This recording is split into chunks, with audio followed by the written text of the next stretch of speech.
மாட்டோம் போராட்டம் நடத்தும் சொன்ன காரணத்தால வேற வழி இல்லாம 28 மாசம் கழிச்சு தான் இந்த உரிமை தொகை கொடுத்தார்.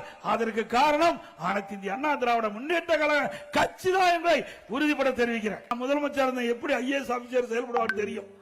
எப்படி தட்டி கொடுத்து வேலை வாங்கினா தான் அவர் சரியா வேலை செய்வாங்க. ஆனா ஸ்டாலினுக்கு தெரியாது. அதுல பொம்மை முதலமைச்சராச்சே தெரிஞ்சா தானே. இன்று பிரச்சாரத்தில் பேசிய அதிமுக பொதுச் செயலாளர் எடப்பாடி பழனிசாமி அவர்கள் முதல்வர் ஸ்டாலினை கடுமையாக விமர்சனம் செய்துள்ளார். ஏற்கனவே அதிமுக ஆட்சியிலே ஆரம்பிக்கப்பட்டது விடியல் பயணம். ஒரு அம்மா சொல்லுச்சு, திமுக ஆட்சியில மழை கடுமையா பெஞ்சு சாலையில் நடந்துட்டு போது ஸ்டாலின் தான் வந்தாரு, நீச்சல் அடிக்க விட்டாரு. கலைஞர் மகளிர் உரிமை தொகை எப்ப கொடுத்த? 28 மாசம் கழிச்சு கொடுத்த. உடனே கொடுத்தியா? பிரதான எதிர்க்கட்சி தொடர்ந்து நான் சட்டமன்றத்தில் குரல் கொடுத்தேன். ஸ்டாலின் அவர்களே, சட்டமன்ற பொதுத் தேர்தல் போது நீங்கள் உறுதிமொழி கொடுத்தீங்க.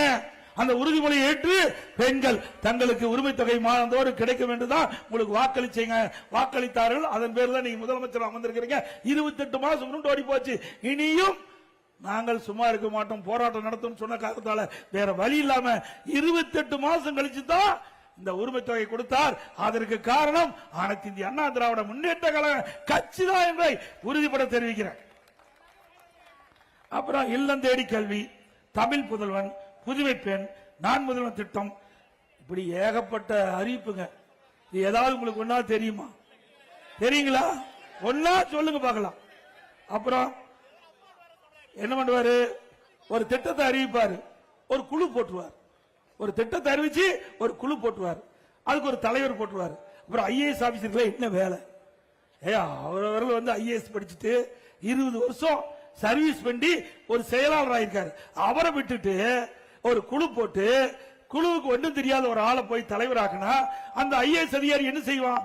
அப்படியே குறி போட்டு விட்டுருவார். அது சுத்திக்கிட்டே இருக்கும். நான் முதலமைச்சர் எப்படி ஐஏஎஸ் ஆபீசர் செயல்படுவார் தெரியும். எப்படி தட்டி கொடுத்து வேலை வாங்கினா தான் அவர் சரியா வேலை செய்வாங்க. ஆனா ஸ்டாலினுக்கு தெரியாது. அதுல பொம்மை முதலமைச்சராச்சே தெரிஞ்சா தானே. 52 குழு போட்டிருக்காரு. ஒரு குழு 2 குழு இல்லைங்க, பல திட்டத்தை அறிவிச்சு 52 திட்டத்துக்கு மேல அறிவிச்சு 52 குழு போட்டு குழு என்ன செஞ்சுனே தெரியும். செய்திகளை உள்ளது உள்ளபடி தெரிந்து கொள்ள ரெஃப்ளெக்ட் நியூஸை சப்ஸ்கிரைப் பண்ணுங்க.